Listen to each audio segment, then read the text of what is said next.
Bueno, inicié la grabación. Vamos a dar comienzo entonces a un nuevo encuentro del taller de seminario de nuevas narrativas, audiencias y políticas públicas.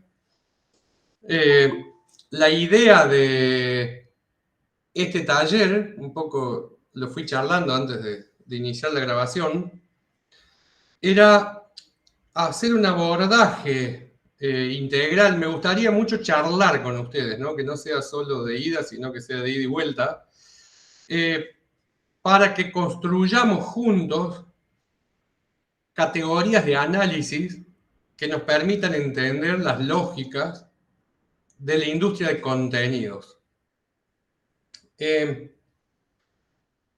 Nosotros con Lucrecia Cardoso, en el Observatorio del Sector Audiovisual e Infocomunicacional, nos pasaron muchos procesos de aprendizaje que intentamos sistematizarlo e intentamos compartirlos, ¿no? Nosotros somos militantes políticos y somos hijos del menemismo, ¿no? O sea, nuestra primera identidad política nos agarra en el colegio secundario, hijos de la democracia, digamos, ¿no? Lucre con mayor conciencia política porque estaba en la ciudad de Buenos Aires, porque su viejo era analista internacional de Clarín, yo estaba en Río Tercero, mi viejo electromecánico, mi vieja empleada administrativa, entonces la política o el análisis de lo político me quedaba mucho más lejos. Y las primeras formas de pensar la política, de pensar la democracia, de pensar esto, era organizarse en base a lo común, ¿no? Organizar los centros de estudiantes, organizar lo primero, donde estabas. Y entender esto como un servicio, ¿no? Como algo que facilitaba, que mejoraba, que ordenaba ese lugar en el que habitabas. Y era una herramienta de transformación de la realidad. Cuando vamos avanzando, llegamos a la universidad, aparece mucho el pensamiento abstracto, ¿no? O sea, salimos del plano de lo concreto y empezás a discutir el poder, la libertad, la justicia, la organización, ¿no? Y cuando empezamos a organizarnos en esos ámbitos, aparecen otras complejidades que tienen mucho que ver con las formas, con lo que comunicás, con ganar una elección, ¿no? De centro estudiante, de facultad, de ese tipo de cosas, ¿no? Nos agarra la formación profesional y nos da como un mandato, ¿no? Ya empieza a organizar la realidad y la especializa y la separa, y esta es tu profesión, ¿no? Lucre, licenciado en Ciencias Políticas, yo, ingeniero agrónomo, digo, lo cuento en primera persona, pero digo, más como un relato de a dónde llegamos en la generación de conocimientos, ¿no? Y aparece una tensión entre lo laboral, lo político y lo personal, ¿no? Como que se desorganiza en tres la cosa. Y entonces, como en lo laboral aparece una agenda vinculada a generar ingreso y generar prestigio, ¿no? A crecer en un sentido, una búsqueda de desarrollo laboral. En lo político aparece un aprendizaje que de adherente pasamos a ser militante, de militante pasamos a ser dirigente, de dirigente entrar en esa búsqueda de formación de cuadro, ¿no? Y siempre la discusión es cómo acumulas poder en mayor escala y en función de qué proyecto de sociedad pones ese poder a disposición. Y en lo personal aparece la vida, te va poniendo viejo, aparece la formación de la familia, aparece, digamos, el disfrute, el ocio, digamos, el ser, digamos, esto de habitar la vida como personas. Cuando nos toca la función pública, aparece de diferentes maneras, ¿no? Lucre primero trabaja en el Consejo Deliberante de la Ciudad de Buenos Aires, ¿no? Como asesora del jefe de bloque de Grosso, como intendente, jefe de gobierno de la Ciudad de Buenos Aires. A mí me aparece en la Universidad de Río Cuarto, en el rectorado de la Universidad de Río Cuarto, creando un área nueva que es el área de vinculación tecnológica, ¿no? Y algo que nos pasa es que nos faltó una generación al medio, ¿no? Que la desaparecieron, que la metieron en cana, que la echaron del país, que te pase una cosmovisión, ¿no? De cómo se hace, de cómo se piensa, de cómo se llevan adelante estos caminos. Y todo este recorrido, sobre todo el costado político, tiene mucho de autodidáctico. Tiene mucho de, che, tocó hacer esto, ¿cómo lo hacemos? ¿No? Como arrancando de cero. No como diciendo, bueno, mirá, en los últimos 20 años, en los últimos 30, en los últimos 40, en los últimos 100, en los últimos 200 años se hizo así, ¿está bien? ¿Cómo mejoramos esto? ¿Cómo aprendemos a hacerlo de esa manera que se hace? ¿Cómo lo mejoramos? ¿No? Y nos tocó, por diferentes razones, muchas cosas nuevas, ¿no? Que nacían, que empezaban. Digo, yo tuve que poner en marcha el área de vinculación tecnológica de la Universidad de Río Cuarto, crear esta relación entre la universidad, los científicos de la universidad y el territorio, ¿no? El área en donde estaba la universidad. Las empresas, los intendentes, las organizaciones de la sociedad civil. El Lucre, después le toca en el 2003, ella participaba con el Gordo Valdés, con Eduardo Valdés, en la legislatura, en esto que le cuento, la legislatura era el jefe de bloque, y el más pedorro de los legisladores que había entrado por el cabalismo era Alberto Fernández, ¿no? En ese momento que el Gordo era presidente del bloque de legisladores por el peronismo en la ciudad de Buenos Aires. Luque era asesor del Gordo. Después, con el Gordo, cuando gana Néstor, lo nombra Rafael Bielsa canciller, ¿no? Ministro de Relaciones Exteriores de Argentina, y el Gordo va de jefe de gabinete de Bielsa, y Lucre va de dos del Gordo Valdés. Y entonces, ahí pasan dos cosas. Ella, toda su vida, en la mesa familiar, tuvo la discusión de las relaciones internacionales, porque el papá era el analista internacional de Clarín. Entonces, el Gordo Cardoso, un tipo muy reconocido, muy prestigioso, ¿no? Tenía una mirada de las relaciones internacionales, ¿no? Sobre todo en los 90, por eso decía, nuestra primera identidad, gran identidad política fue el antimenemismo, ¿no? No queríamos esa Argentina, ¿no? No queríamos la Argentina que renunciaba a un proyecto propio y se encuadraba en el rol que nos daba el escenario del consenso de Washington, ¿no? En ese momento, a los países subdesarrollados, ustedes produzcan alimentos, ¿no? Y los años, la experiencia, ¿no? Esos distintos recorridos, nos llevaron a tratar de ponerle método a esto autodidacta, ¿no? Que nos tocaba. A Lucre le tocó armar el tema juventud en el Mercosur, ¿no? La visita de Chávez, de Fidel, ¿se acuerdan de los presidentes a Córdoba en el 2005? El Lucre ahí armó la mesa de juventudes del Mercosur. Ahí la conocí, ahí empezamos a militar juntos con Lucre en el 2005. Del 2005 al 2008 trabajamos el desarrollo de una organización nacional, y en el 2009 me vengo yo a Buenos Aires. En el 2008 Lucre entra en el Instituto Nacional de Cine y Artes Audiovisuales, y entra en la gerencia de Acción Federal. Era la que tenía la relación con las provincias. Dentro del Instituto Nacional de Cine, que es la autoridad de aplicación de la ley de cine, ¿no? Tiene la responsabilidad de dialogar con las provincias. Y en el año 2008, el diálogo con las provincias, corregime Sol, le digo que por ahí también estás como protagonista, digamos, en esa parte ya de la historia, o déjame mentir poco, digamos, era nula, ¿no? Era de poca a nula, ¿no? La relación con las provincias. El Instituto de Cine era un organismo que dialogaba con cineastas, y los cineastas eran tipos reconocidos y consagrados que vivían en la ciudad de Buenos Aires, ¿no? Eso era un poco el ecosistema del Instituto de Cine. Sí, pero era así, y de hecho teníamos, yo que soy del interior, eran las cosas que notábamos y que nada, que en su momento dado charlamos, que todo pasaba por Cava, lamentablemente. Sí. A mí me convoca en el 2009 a un programa internacional que es el programa DocTV Latinoamérica, que es un programa que lleva adelante la Conferencia de Autoridades Audiovisuales y Cinematográficas de Iberoamérica, la CACI, ¿no? Que es una movida que empuja a España y Portugal, sienta a la mesa a todos los países de América Latina, ¿no? Y sienta a los referentes del cine, ¿no? En todos los países que hay ley de cine, hay una autoridad de aplicación, una dirección, una secretaría, un ministerio, un instituto de cine, ¿está bien?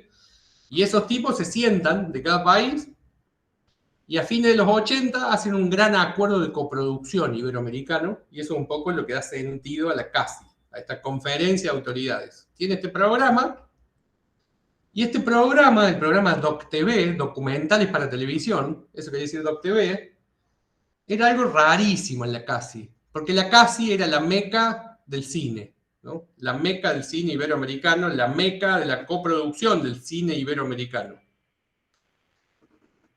Y había una unificación de padecer en la organización del mercado por parte de Estados Unidos, sobre todo, ¿no? O sea, los intereses angloamericanos, ¿no? Lo que se llama Hollywood, simbólicamente, habían tenido, después de la Segunda Guerra Mundial, una estrategia de organizar el mercado en América Latina y en Europa.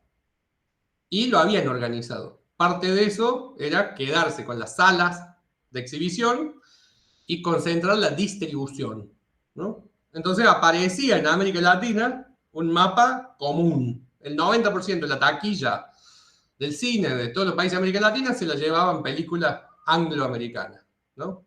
Eso era un poco el diseño de esos mercados.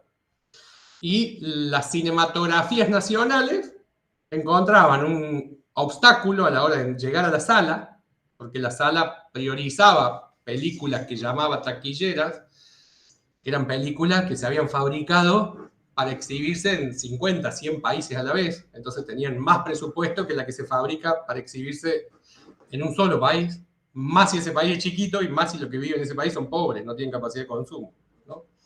Entonces, enfrentaba un problema con conseguir sala, conseguir pantalla, enfrentaba un problema con una estrategia agresiva de comunicación, enfrentaba un problema con legitimarse ante las audiencias. Y encontraba una herramienta en las leyes nacionales de tener plata para ser producidas, ¿no? Cuando vamos a DocTV Latinoamérica, DocTV es un invento brasilero. Y Brasil había desarrollado una política para que todos los estados de Brasil, creo que son 27 los estados de Brasil, puedan articular los productores de documentales de Brasil con las televisoras públicas de Brasil. Y de esa manera contar Brasil desde cada región de Brasil, ¿no? Y que no se cuente solamente de San Pablo, de Brasil y de Río, ¿no? Que eran como las tres potencias económicas, culturales y simbólicas que ordenaban el relato de un Brasil mirando al mundo desde una lógica de mercado, ¿no? De una lógica post-consenso de Washington. Y entonces algo que aprendí con DocTV Latinoamérica era una tecnología de gestión. Desarrollaron una manera de llevar adelante una política pública que en sí mismo era una tecnología de gestión y que la voy a compartir con ustedes en la materia de formulación y gestión de proyectos, ¿no? Porque me parece que está bueno, no para entender DocTV, que ya se dejó de hacer, se hicieron 6 ediciones, ¿no? Y se discontinuó ese programa, sino porque me parece que transparenta lo que es una manera colaborativa de coproducir en Latinoamérica, ¿no? Y entonces es un buen puntapié para pensar o repensar las coproducciones internacionales, que es un tema que vamos a trabajar, lo que es coproducción internacional, ¿no?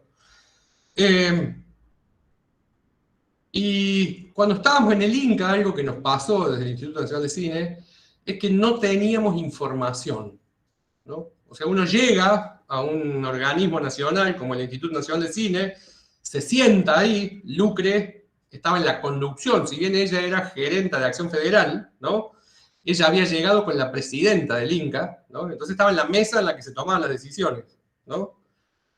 Y se tomaban las decisiones desde la intuición, no desde la información, ¿no? O sea, el instituto no tenía información, no estaba sistematizada la información en un lugar en el que vos dijeras, che, quiero saber esto, acá está, ¿no? Tenía un montón de expedientes armados con la lógica de abogados y de contadores, ¿no? Para administrar el organismo. Entonces tenías ahí información jurídica, información económica de la ejecución de los fondos públicos, pero no estaba el sector, no estaba, no aparecía, ¿no? Aparecía el sindicato, por ejemplo, SICA, ¿no? Que hacía muy poquitos años, 5 o 6 años, digo, si pensamos que desde el año 40 se hace cine industrial en Argentina, ¿no? Digamos, che, flaco, estamos en el año 20, tendríamos que tener 80 años de información acumulada de esta industria. 80 años. Bueno, no están esos 80 años, muchachos. No están, ¿no? No están. Hay personas que estudiaron esto, que lo acumularon, que lo ordenaron, pero vos te sentás, menciono, está Cristina y está Alfonso, de la empresa Contenidos Públicos, Sociedad del Estado, ¿no? Y sos el presidente del directorio de esa empresa, y no tenés esos 80 años de experiencia de la industria cinematográfica en ningún lado. No están. O del año 51 en la tele, se cumplen este año 70 años de televisión en Argentina, no tenés los 70 años de televisión, no tenés los años de telecomunicaciones, no está a la vista, ¿no? Y eso es un indicador, eso que no está, esa información que se generó y que no está a la vista, indica un estado bobo, ¿no? Que estás sentado al frente de un auto y no tenés manubrio. ¿Está bien? Tenés pedales, podés acelerar, podés frenar, pero no tenés idea para dónde vas, digamos. No tenés la posibilidad de incidir a priori en para dónde vas, ¿no? Entonces, por eso somos todos grandes expertos en surfear olas. Digo, ¿no? Porque nada, está ahí en la tabla, ¿viste? Pero no tiene manubrio la tabla, no podés doblar, digamos. Podés subirte a la ola, no te subís, pero después no tiene freno, no podés doblar, no podés hacer nada. Es como que vas ahí. Esto para mí responde a una decisión, ¿no? De la globalización, que es haber abandonado la planificación estratégica de este sector, ¿no? Que yo lo anclo en el año 76, ¿no? En Argentina, entre los 60 y los 70, en todos los países de América Latina, ¿no? En Argentina, en el 76, que es las grandes empresas se erigen la potestad de diseñar estratégicamente los sectores. Y los estados-nación están condenados a pensar a 2 años, ¿no? Hasta la próxima elección. Che, muchachos, listo, ahora pensamos el 14 de noviembre, después pensamos el 23, después pensamos el 25, después pensamos el 27. ¿Qué se pasa en 2 años? Absolutamente nada en términos estratégicos, ¿no? En términos tácticos todo, en términos estratégicos nada. Y entonces, quería hacer un homenaje a Jorge Cosia, que falleció en estos días y que fue presidente del Instituto Nacional de Cine y Artes Audiovisuales, diputado nacional y secretario de Cultura de la Nación, porque me parece que los cuadros políticos, ¿no? Intentan poner su vida al servicio de edificar un aporte para que un movimiento político construya la visión estratégica sobre un sector y le aporte a la gestión del Estado una visión estratégica respecto del sector. ¿Está bien? Y me parece que Jorge Cosia hizo ese aporte tanto al frente del Instituto Nacional de Cine, como al frente de su diputación, como al frente de la Secretaría de Cultura de la Nación, ¿no? Trabajó en ese sentido, en su vida como cineasta, como hombre de las artes y como hombre de la política, y bueno, quería aprovechar para compartir con ustedes, ¿no? Este pequeño homenaje en su memoria. De la misma manera Octavio Getino, de la misma manera Pino Solana, de la misma manera el Coco Blaustein, digamos, ¿no? Compañeros muy valiosos para mí en la construcción de sentido. Y Hoy estamos en la era de la información. Hay algo que sobra hoy, es información, ¿no? Ya lo charlábamos la otra vez, digo, mientras vivimos, fabricamos datos, ¿no? Y hoy esos datos, gracias a los teléfonos móviles y al internet y a los bots y a las inteligencias artificiales, se acumulan en un lado, ¿no? Y hay empresas que disponen de casi, le diría, las 24 horas de nuestro tiempo, ¿no? Casi les diría. Estamos generando datos o por nuestro GPS de por dónde andamos, o por el uso de internet de por dónde andamos, o por el uso de Wi-Fi de qué está pasando en el lugar en el que estamos, en el auto, en el transporte público, en la oficina, en la casa, ¿no? Y nosotros, desde el gobierno del Estado, no tenemos esa información. No está esa información. Spotify sabe de todos nosotros qué música escuchamos, Google sabe qué hacemos con nuestro tiempo en la computadora, Microsoft sabe qué escribimos cuando nos sentamos a hacer un texto, y nosotros no lo sabemos. No lo sabemos, ¿no? Y eso es una gran decisión de la arquitectura de esto. Y entonces lo que quería hoy con ustedes es hacer un esfuerzo, les contaba quiénes somos y dónde venimos para que entiendan por qué pensamos de esta manera, digamos. Y pues, acá no hay verdad, acá hay posiciones. Nosotros decidimos mirar desde este lugar. Y este lugar tiene 3 criterios muy simples. Pensar el desarrollo del sector audiovisual desde la República Argentina. Entonces no lo pienso en abstracto, lo pienso 2021 desde la República Argentina. Y le exijo a ese pensamiento que le vaya mejor al sector audiovisual de la República Argentina y no peor. Con lo cual no me importa lo que pasa en Brasil, en Uruguay, en Chile, en Estados Unidos, en India, en China, o sí me importa en tanto son aliados, o son amenazas, o son oportunidades para desarrollar el sector audiovisual en Argentina. Otra característica es los trabajadores tienen que estar mejor, ¿no?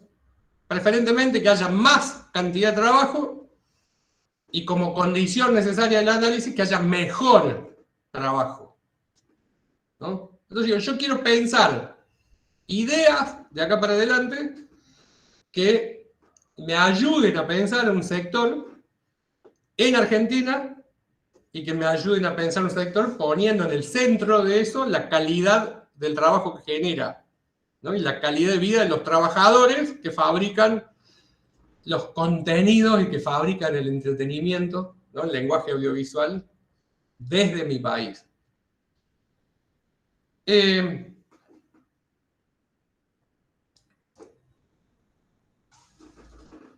La soberanía, ¿no? A la hora de pensarlo, lo expreso más en el sentido de la diversidad.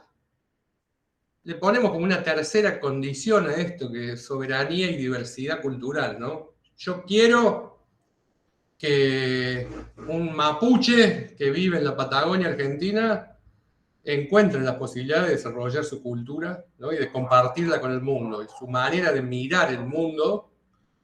Y creo que eso nos hace ganar volumen, no nos achica volumen, ¿no? En términos del proyecto de desarrollo del sector audiovisual nacional de un país, de un territorio, de un Estado-nación.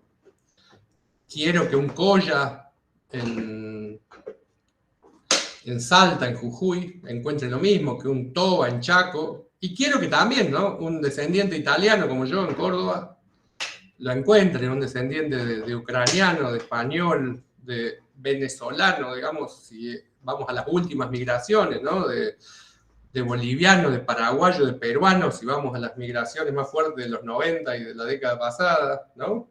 Que todos esos argentinos encuentren una manera de generar sus vectores culturales, su identidad y de aportar a estos diálogos, ¿no? En ese sentido. Entonces, de acá en adelante empiezo a hablar con esas 3 dimensiones. Y ahí trato de situarme. ¿Dónde estamos?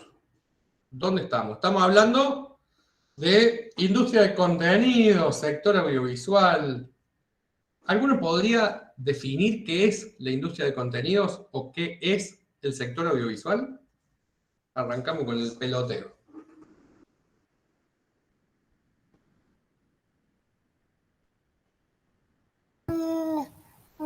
Hola. Hola. Perdón, pero la cámara Sí, estaba chiflateando, Juli. no funciona. Bueno, el contenido, yo entiendo como contenido, por un lado, todo lo que, y bueno, ayer hablábamos un poco de esto, ¿no? Todo lo que se escribe con el lenguaje, y tenemos que hablar principalmente, tal vez, del código de la letra, que es transformado en oralidad, y que relata diferentes situaciones. O sea, contenido es una palabra general, genérica, y que bueno, cada productora, por ejemplo, hablando en lo audiovisual, tiene una estética de contenido, digamos, trabaja sobre un contenido determinado, que puede ser originario, cultural, no sé, de danzas, de aves o de animales. Todo eso son los distintos contenidos. Y si hablas de industria de contenido, ¿le pondrías algún requisito más a esa definición? Y la industria tiene que ver con algo que está normalizado, tal vez. No se me vienen ahora los términos, pero digamos que es algo más técnico y que se hace en mayor cantidad. Tiene producción, tipo producción, Juli, yo te estaba siguiendo, sería una cuestión de producción. Me parece que es de reproducción, además de producción. Sí, totalmente. Gracias, Juli. Alguien que pueda tirar un concepto así, Juli tiró algo muy jugado y puso el eje en el contenido, ¿no? ¿Qué es un contenido? Esto de contar historias, esto del lenguaje, esto de las maneras de narrar. Habló de las productoras, ¿no? De los espacios, los ámbitos en los que se cuentan estos contenidos, en los que aparece esta manera de ocupar este lugar.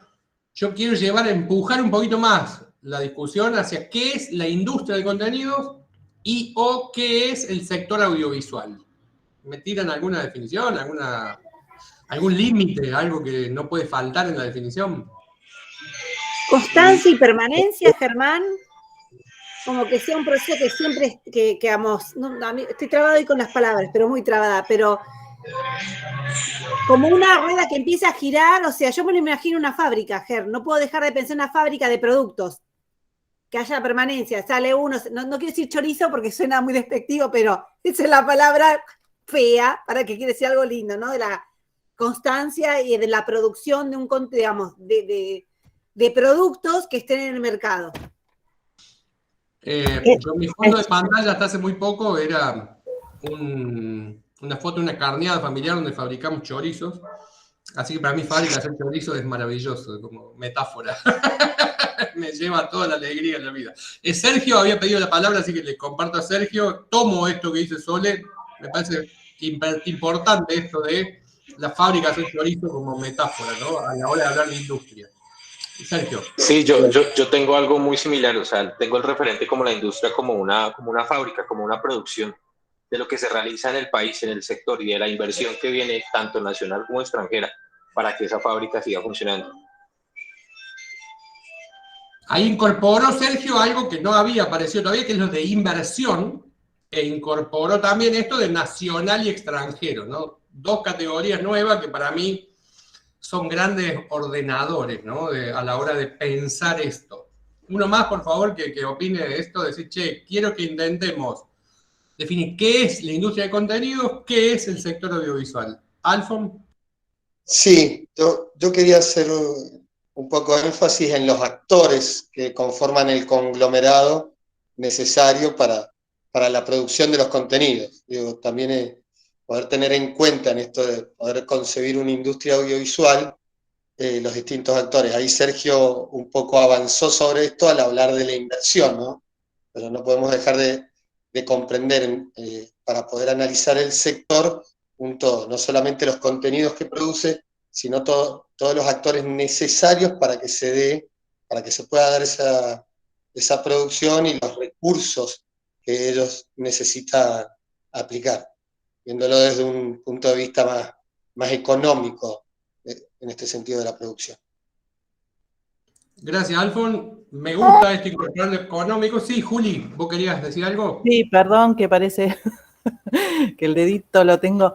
No, que una referencia a industria de contenidos, por ejemplo, puede ser Polka o Ideas del Sur o Cris Morena o, bueno, Underground, que hacían un formato, iban, o sea, no, cambiaban, digamos, metafóricamente, pero hacían distintos programas de igual formato y terminaban uno y empezaban otro. Gracias, porque me parece que los ejemplos anclan, ¿no? Cristina.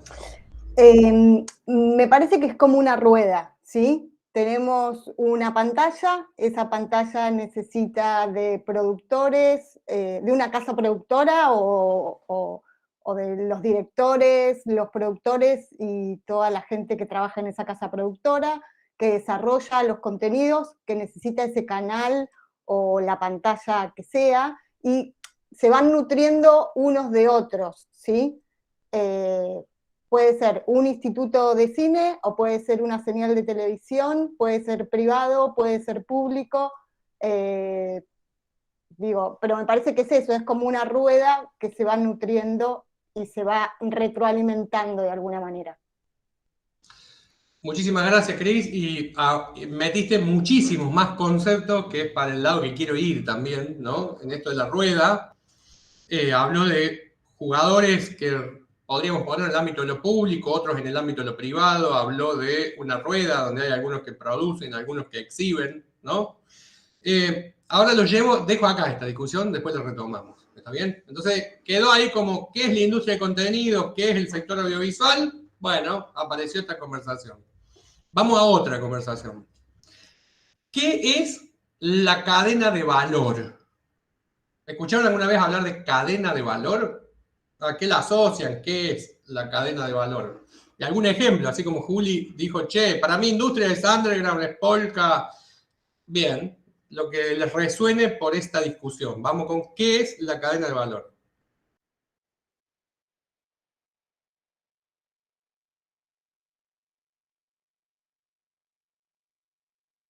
¿Cadena? ¿A qué le suena cadena?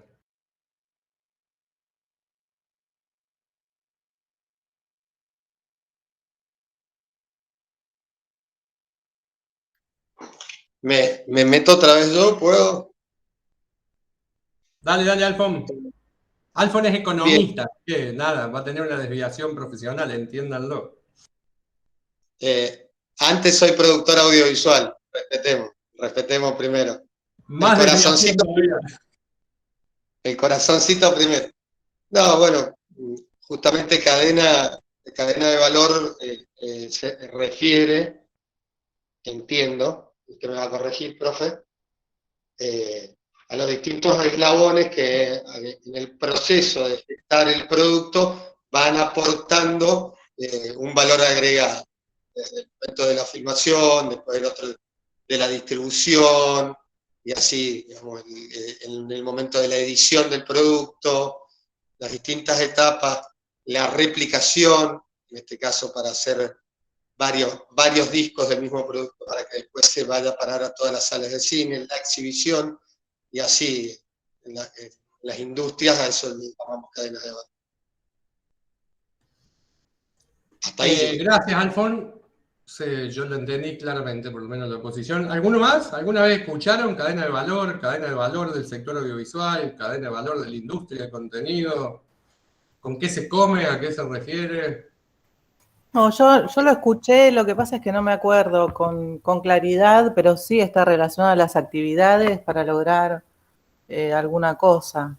Pero sí lo escuché un montón de veces y no, ahora no lo tengo en la cabeza, no lo puedo armar. Gracias, Julio. Como encaminado al modelo de negocio, ¿cierto? Como ese modelo de negocios que va a generar ese valor y esas ganancias y ese dividendo dentro de lo que se vaya a producir. es el corazón de lo que me interesaría llegar, ¿no?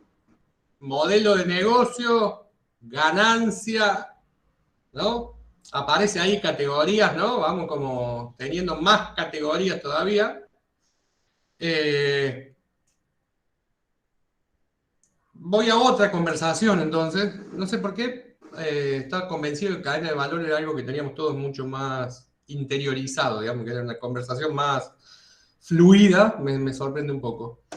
¿Se gana plata fabricando contenidos?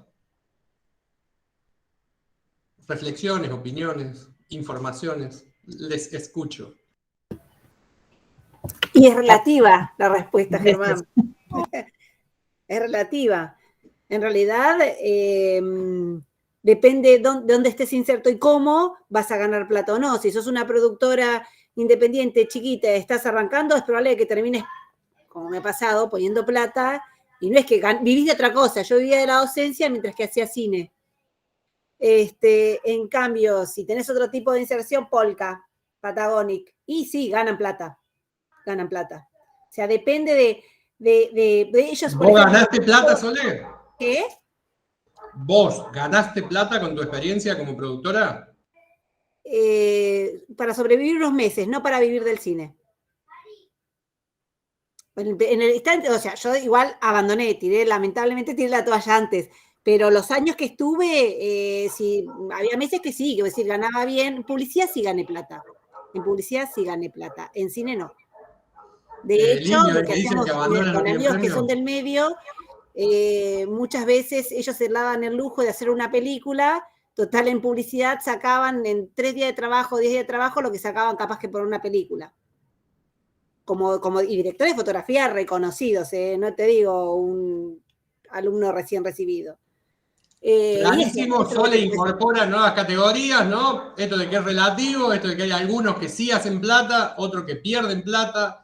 La experiencia de ella diciendo, hice cine y no gané plata, gané poquitos meses buena plata y muchos meses nada. Y haciendo publicidad, sí, más guita, ¿está bien? ¿Alguno más que le entre a esta charla, digamos, se hace plata fabricando contenidos? Yo diría algo más, pero hablo todo el tiempo.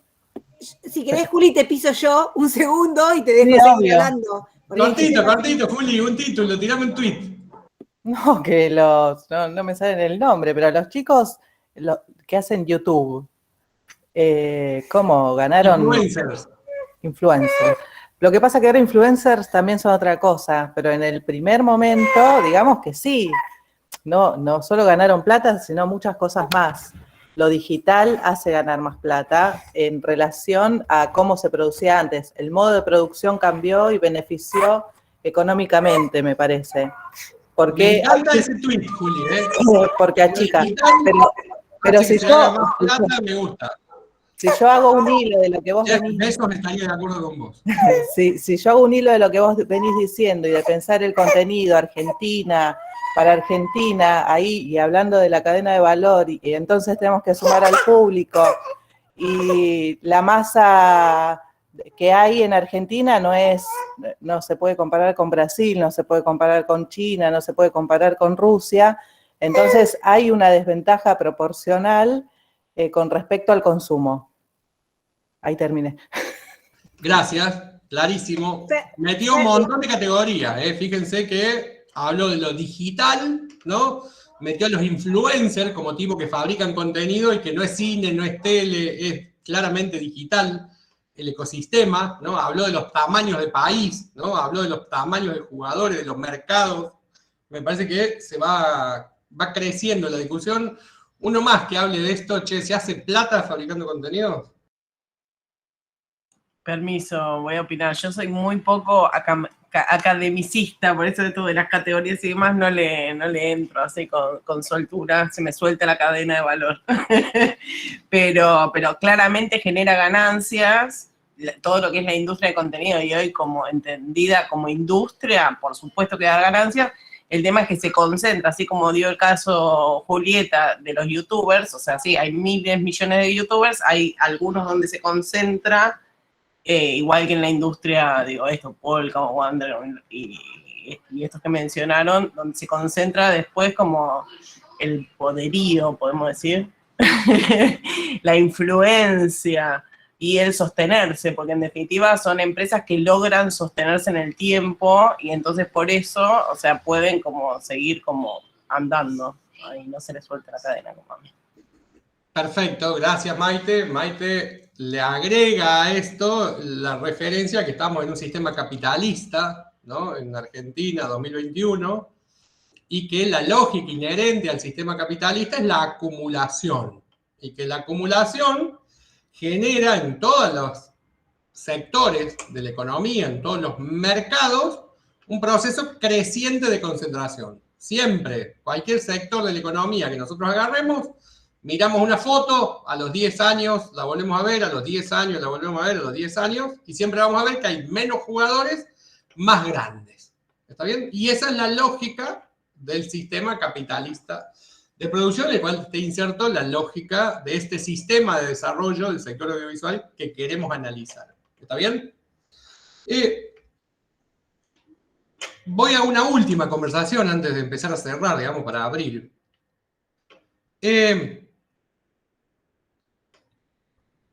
¿Cómo lo formulo? ¿Qué grado de libertad sienten que tienen a la hora de elegir sus consumos culturales? ¿Consumen lo que quieren consumir o consumen lo que las pantallas les venden? Bueno, yo me considero que consumo lo que quiero. ¿Cómo, Santi? Me considero que consumo lo que tengo ganas de consumir, la verdad. Pero bueno, también es como... Un libertario. ¿Cuál es el punto? Porque todo el mundo va a pensar que ese es el jeite, digamos. Yo iba a decir que yo creo que consumo lo que quiero. Creo. No, bueno, pero también por ahí, justo este es un grupo en el que se dedica a esto y tiene ciertos instrumentos como para abrirse un poco, ¿no? De eso y por ahí poder elegir más con más criterio lo que, sin pecar al soberbio, ¿no? Pero como también muchas cosas que por ahí nosotros vemos que alguien que no se dedica a esto no lo ve y termina o influenciado, dejándose llevar por estos consumos direccionados, por llamarlo de alguna manera. ¿Te sentís un consumidor calificado, Santi, cuando decís eso? Porque decís, che, hay alguno que no y yo sí. ¿Sentís que vos tenés alguna cualidad diferente como consumidor o que sos representativo del consumidor medio argentino? Y hoy en día, sí, calculo que sí. La verdad que sí. ¿Que sí qué? Que me considero que elijo qué consumir. ¿Y tenés alguna desviación estadística que te preforma tu criterio como consumidor? A ver, lo único que... Sí, a ver, no consumo nada regularmente más allá del tabaco, por ahí. Y el vino. O sea, esos son mis dos que, bueno, ahí me ganan el consumo, ¿no? Pero todo lo demás es como que no hay nada regular que consuma, o sea, no... Bien. Pero... ¿Algún libertario más tenemos que piense que consume lo que quiere? Ya tenemos dos acá. Yo estoy en contra. No, un poco me lleva a la charla de ayer. Vuelvo al tema que hablamos ayer, ¿o no? Bueno, perdón, Germán, no estabas vos ayer, pero hablamos un poco. No, refiero. Dígame el título de la charla. De ayer y no estaba. No, pero un poco, bueno, y todo. Dígame el título de la charla de ayer, Ceci. Y bueno, hablábamos de eso, de lo que veíamos, en este caso en un noticiero o en muchos noticieros que se replicaba. Bueno, de la subjetividad y de la objetividad también. Entonces, en un punto, creo que, no sé, ayer me quedé pensando mucho re manija con esto, porque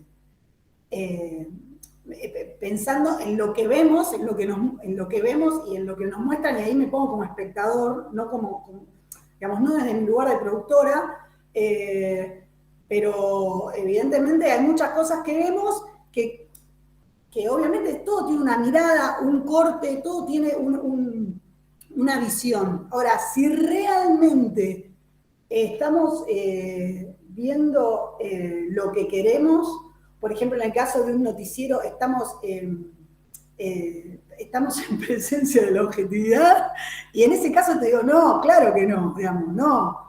Estoy hablando de objetividad, Ceci, te estoy hablando de elegir el contenido. No, ya sé por eso. Y en el caso de elegir,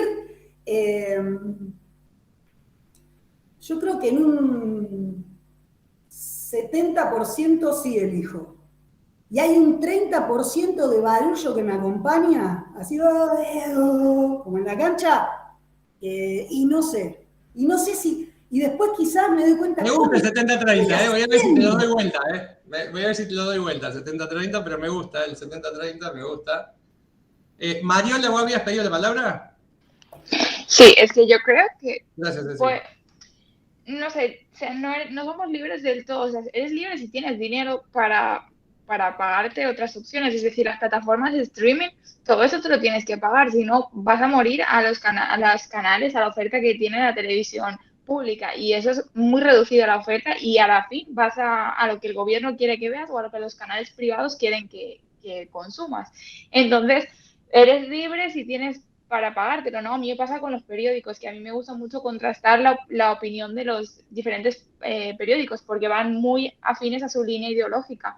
Entonces, claro, pero tú tienes que pagar la suscripción, porque si no, no puedes ver el artículo completo. Entonces, no puedes verlo todo si tú no pagas. Entonces, si no puedes pagar, y nosotros que acarreamos crisis del 2008 con la crisis auspiciada por el COVID, o sea, si no tienes dinero, no accedes a otro tipo de contenido. Entonces, no sé, yo creo que realmente no somos libres, consumimos lo que quieren que consumamos y ya.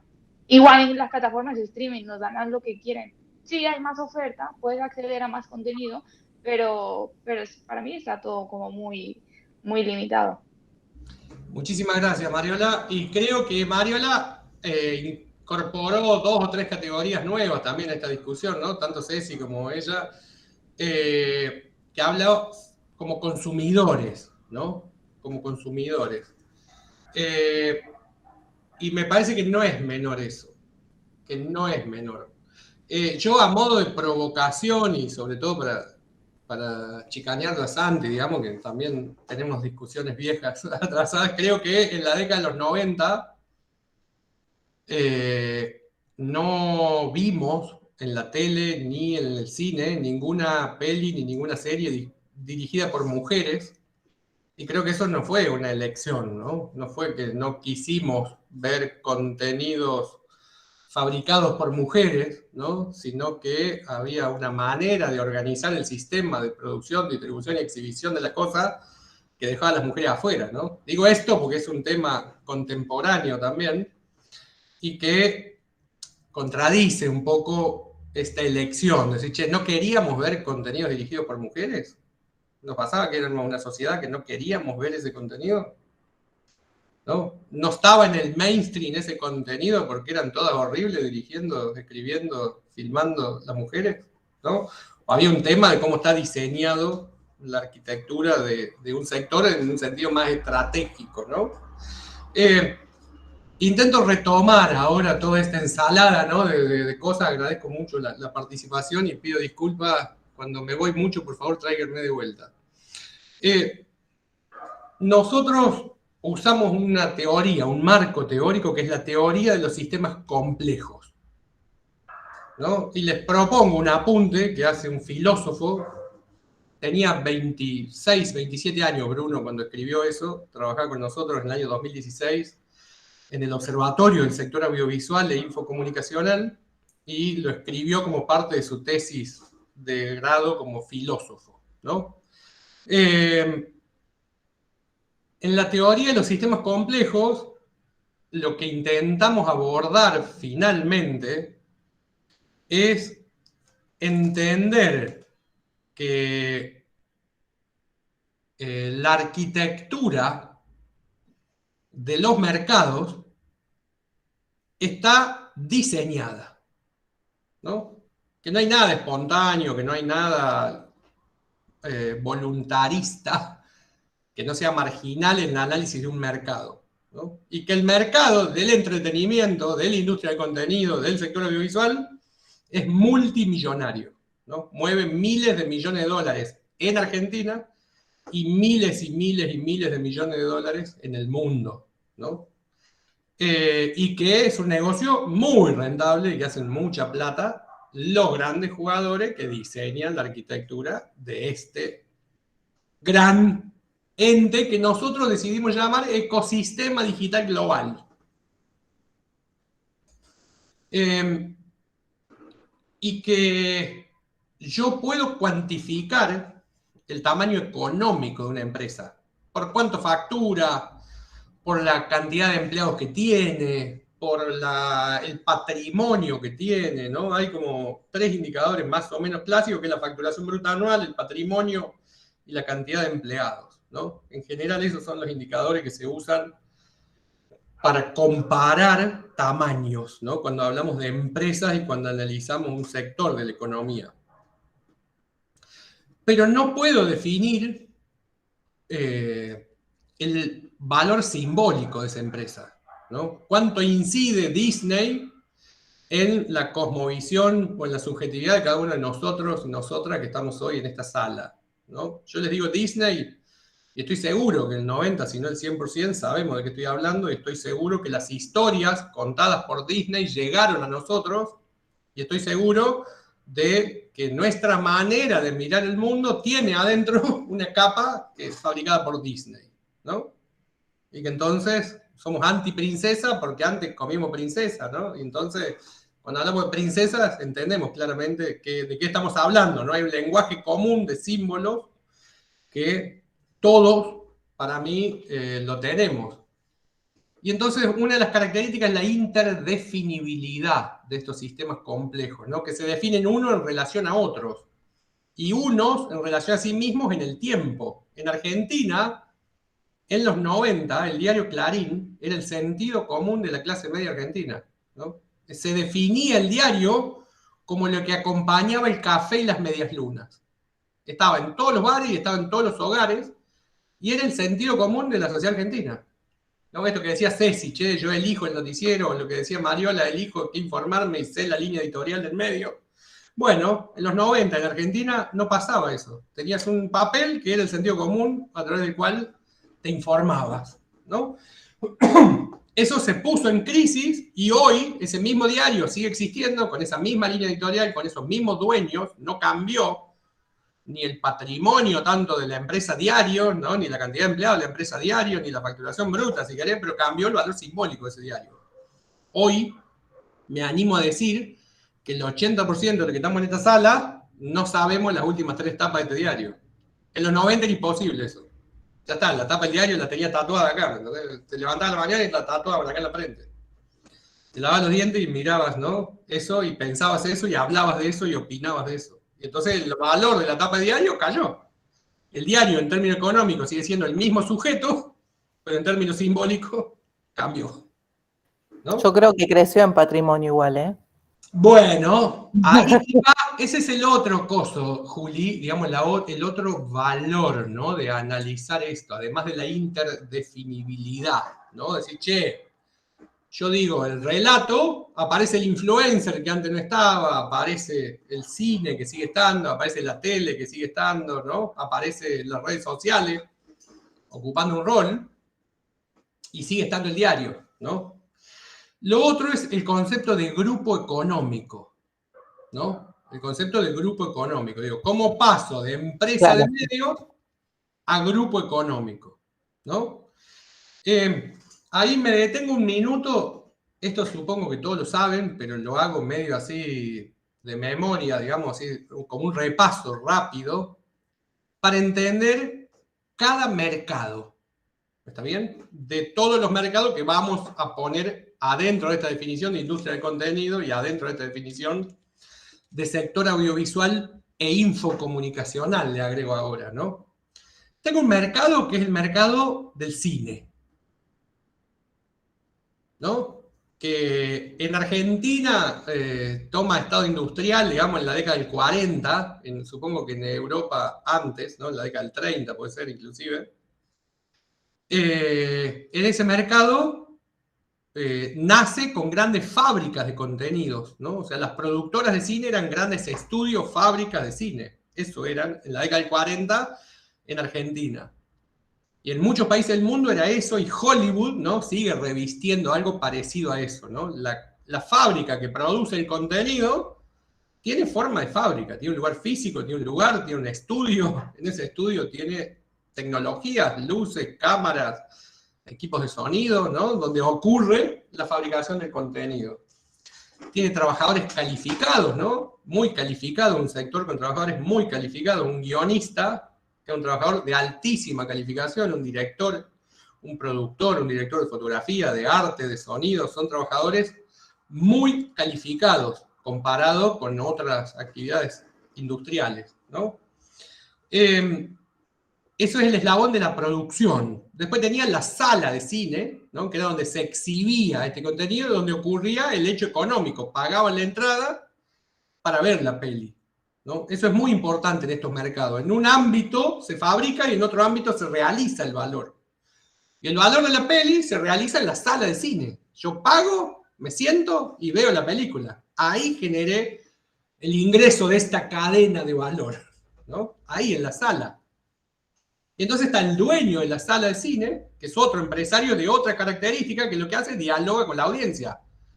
Entonces, donde está ubicada la sala de cine es importante y cambia. Estoy en la ciudad de Buenos Aires, estoy en la ciudad de Río Tercero, estoy en la ciudad de Santiago del Estero, ¿no? ¿Dónde pondrían el cine esas tres ciudades en Argentina, ¿no? ¿En Madrid, en Barcelona o en una ciudad muy pequeñita y muy rural de España, ¿no? O en Caracas o en Bogotá, digo, ¿se entiende? Digo, son donde pongo la sala de cine, es donde tengo la mayor cantidad de audiencia posible a esa sala.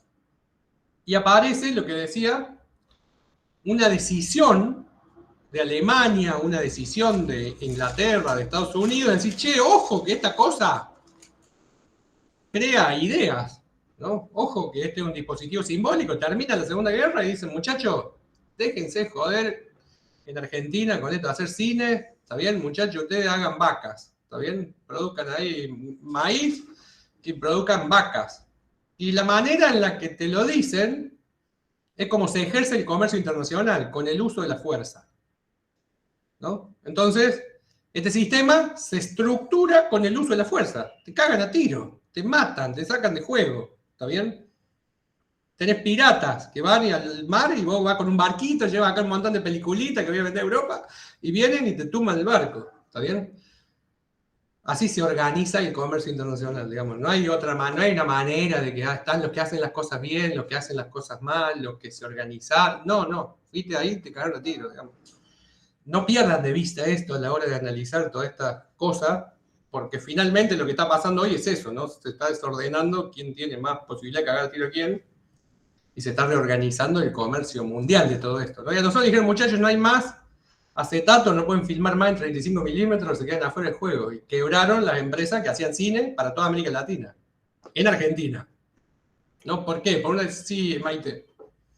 Netflix en un momento, cuando no tenían tanta competencia con las plataformas, definió su competidor como el sueño. Decía, el único competidor que tengo es el sueño de las personas. Tremendo, ya. Y viendo el otro día, Julieta mencionó esto de la serie española, pero ya vemos series de Surcorea y todo, y la billetera sigue yéndose para el mismo lugar, ¿no? Tremendo. A ese punto quiero llegar, ¿no? Entonces tenemos un mercado que es el del cine, ¿no? Que voy a estos jugadores, a estos actores de la cadena de valor, a este andarivel, que después nace la tele. Aparece otro mercado al lado, que es la televisión abierta, la televisión que vive de la publicidad, ¿sabes? Que entra al hogar, me pone un aparato que me entretiene y la gente que le interesa vender publicidad dice, che, pará que estoy en todas las casas, te vendo publicidad, ¿no? Y entonces uno trabaja para tenerme sentado entretenido y el otro me vende publicidad mientras estoy ahí sentado entretenido, ¿no? Y ahí tengo la televisión abierta. Igual hay algo de inversión que es fundamental en todo esto, porque Netflix, ¿cuánto tuvo que poner para estar recién hoy ganando lo que gana, que es una inmundicia, ¿no? Pero hizo una inversión grande, y eso es un problema también que hay en este país, lógicamente por los cambios políticos, por las decisiones políticas, pero se deja de invertir y te vas 10 años para atrás, más o menos. Ya llegamos ahí, Juli, pero imagínate lo que sería invertir si hubiéramos ganado un par de guerras y estuviéramos saqueando un par de países, ¿no? Imagínate, saquemos Estados Unidos y Alemania, 10 añitos nomás, vamos, le sacamos todos los recursos naturales, le compramos toda la porquería a 10 australes, y con ese pequeño diferencial compramos nuestro fierrito, digamos, cambia un poco eso, ¿no? Cuando vuelvo a este concepto, digo, de que la arquitectura sale de la guerra, ¿no? Y hoy está en crisis, porque 70 años después de la Segunda Guerra Mundial hay empates catastróficos, ¿no? Ya crecieron algunos que habían perdido, algunos que venían más retrasados, y entonces están rediscutiendo cómo se organiza la cosa. Iba al negocio de la televisión, ¿no? Para arreglar el negocio de la televisión. Entonces digo, lo primero que tengo como barrera de ingreso a la televisión es la frecuencia. Si no tengo una frecuencia a través de la cual puedo exhibir televisión, no tengo nada, estoy afuera del mercado. La primera barrera de ingreso es la frecuencia. Listo, me asigna una frecuencia. ¿Quién me la asigna? El Estado. Este es un recurso finito, ¿no? Me asigna una frecuencia donde yo puedo exhibir. Y me asigna un área de cobertura. Le autorizo a usted a exhibir en la Ciudad Autónoma de Buenos Aires, en la ciudad de Córdoba, en la ciudad de Río Cuarto. 3 millones de habitantes, 1 millón de habitantes, 200.000 habitantes. ¿Son iguales los 3 canales? No, pero bueno, todavía son empresas de comunicación que gestionan una licencia de un servicio de comunicación audiovisual, ¿no? Son 3 canales, supongamos, Canal 10 de Córdoba, Canal 13 de Río Cuarto, Canal 13 de Buenos Aires, 3 canales en Argentina, que le dieron 30 kilómetros de área de cobertura, alrededor de está el canal y la antena. Pero en esos 30 kilómetros, en un lugar hay 3 millones de tipos, en otro lugar hay 1 millón de tipos, y en otro lugar hay 200.000 tipos. ¿Está bien? Tipo sería personas, seres humanos. Y entonces, tiene que fabricar los contenidos. También, como les decía, hasta la década del 80, los canales eran fábricas. Fábricas. Tenían estudios y fabricaban el contenido. Fabricaban los noticieros, fabricaban la telenovela, fabricaban el entretenimiento. ¿Sí? Y lo que tenían afuera era el deporte, la música y el cine. Eso es lo que no fabricaban adentro del canal, ¿no? Y andaban al principio 4 horas, después 6 horas, después 8, después 12 horas, ya después fueron a las 24 horas, ¿no? Y viven de la publicidad, y la publicidad la generan de acuerdo a la cantidad de audiencia que tienen enfrente, y arman una programación para esa audiencia. Entonces viene una fábrica que vende productos de belleza para mujeres y se pregunta, ¿cuántas mujeres de 30 a 60 años tenés al frente de tu pantalla que yo le pueda vender este maquillaje? Bueno, tengo 100.000, bueno, te pongo tanto de publicidad. Tengo 10.000, te pongo menos. Tengo 1 millón, te pongo más. ¿Está bien? Es un poco el sentido de la cosa. Después viene la televisión paga, ¿no? Cambia el modelo y yo conecto un cablecito a cada televisor, y ese cablecito lo conecto a una central de distribución y te meto 90 señales, 80 señales, 100 señales en tu casa. ¿Está bien? También, ¿cuál es la barrera de ingreso? La autorización para ser cable operador en un territorio determinado, y la autorización y la cesión de derechos para ver cuántas señales te puedo ofrecer desde mi cabezal, ¿no?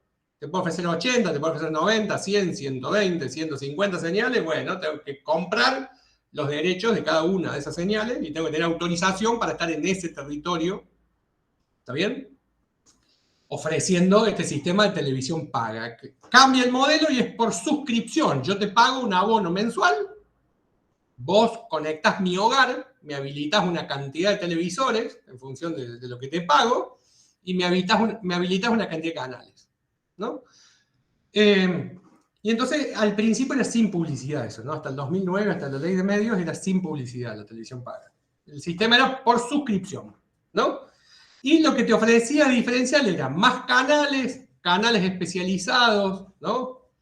Después lograron privatizar los derechos del fútbol, en el caso de Argentina, y con eso lograron mayor penetración en los hogares, porque es como el deporte favorito en Argentina. Y entonces eso aumentó la penetración de la televisión paga, ¿no? Y esos son los dos grandes mercados reglados en Argentina. Después aparece otra cadena de valor, a esa cadena de valor la vamos a llamar de la comunicación. Aparece otra cadena de valor que es de las telecomunicaciones. La cadena de valor de las telecomunicaciones tenía el teléfono fijo, ¿no? Que era un aparato en tu casa, conectado a un cable, ese cable salía de tu casa, se subía a un poste, viajaba por ese poste hasta una pequeña central, iba por todo el país y llegaba hasta mi casa. Y en mi casa se conectaba a tu teléfono. Y en mi teléfono con el tuyo estaban conectados punta a punta por un cable. ¿Está bien? Y había una empresa que hacía toda esa tarea. Cablear, poner el palo, poner el cablecito, enchufarte el teléfono en tu casa, mantener ese sistema funcionando, ¿no? En el viejo, los que hayan conocido Entel en Argentina, quiere decir que son viejos como yo, tienen más de 40, y Entel hacía eso, era un monopolio del Estado que fabricaba el telefonito, te lo conectaba en tu casa, y conectaba el cablecito y ponía los postes y mantenía este sistema andando, y te cobraban llamadas locales, llamadas nacionales o de larga distancia y llamadas internacionales. Así se organizaba este mercado, ¿no? Por esta manera de llevarlo. Después apareció Internet, ¿no? Aparecieron los datos.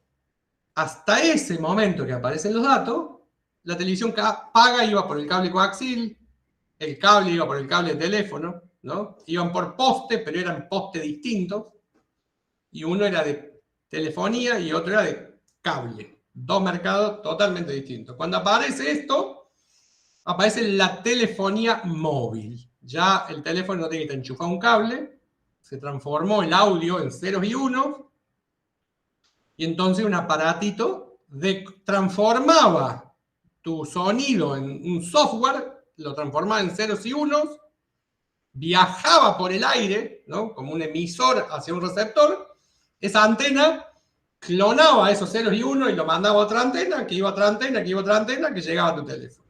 ¿Está bien? Era un sistema punto a punto, pero por aire, ¿no? Ya no estaba más el cable de una punta a la otra, la telefonía móvil, ¿no? Después vino la Internet, ¿no? En la Guerra Mundial definieron, che, vamos por acá, en los 80 dijeron, bueno, enchufemos a la computadora en una pared, le damos electricidad, enchufemos un cable a la computadora y le damos internet. ¿Está bien? Y entonces, internet copia al principio esta manera de la telefonía, ¿no? Después va avanzando y tenés un satélite y fibra óptica. Dos maneras de que funcione esto. Y todos son ceros y unos. Llega la tecnología de filmar y llega la tecnología de hablar por teléfono a poder usar dispositivos que transforman todo en ceros y unos.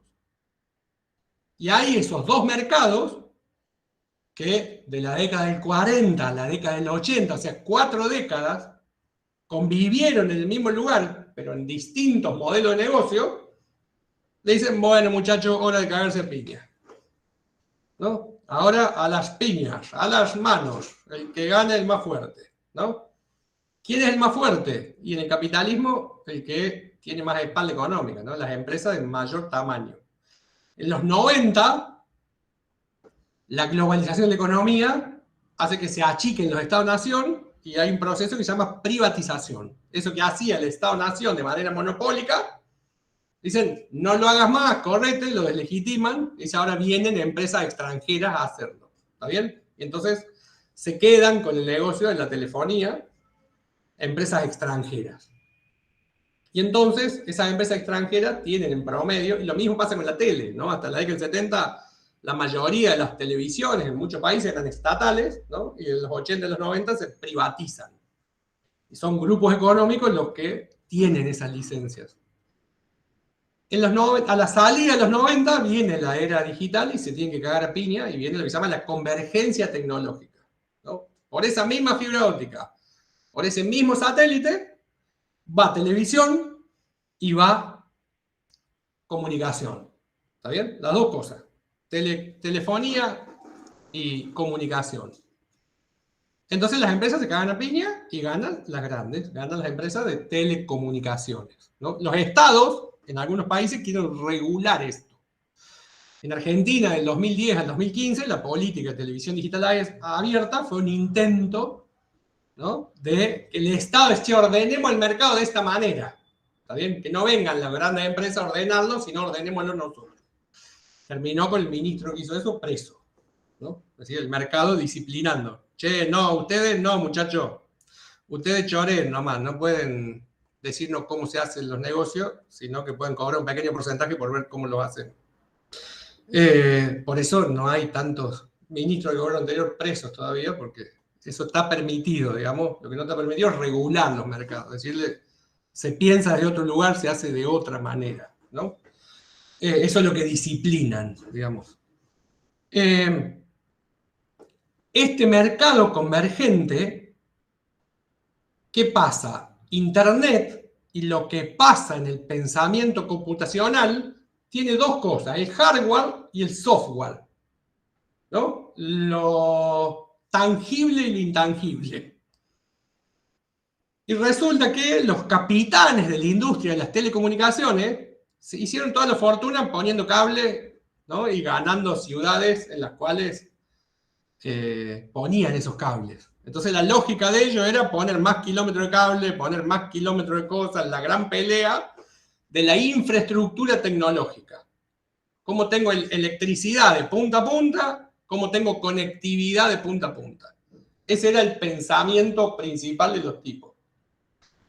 Pero todo eso funcionaba con software. Había unos pibitos que le pagan 20 australes, ¿no?, que lo tenían ahí escribiendo programitas para que todo esto funcione. ¿Está bien?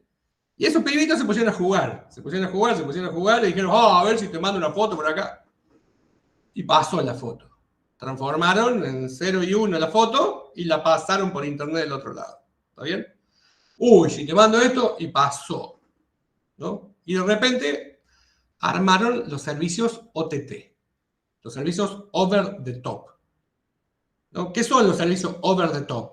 Yo tengo una infraestructura tecnológica que estás vos en España, en Colombia, en Venezuela, en Buenos Aires o en cualquier lugar del mundo, y yo acá, y tenemos electricidad, y tenemos conectividad, y tenemos un software que empaqueta esto, y un dispositivo de tu lado y un dispositivo del mío que dialogan.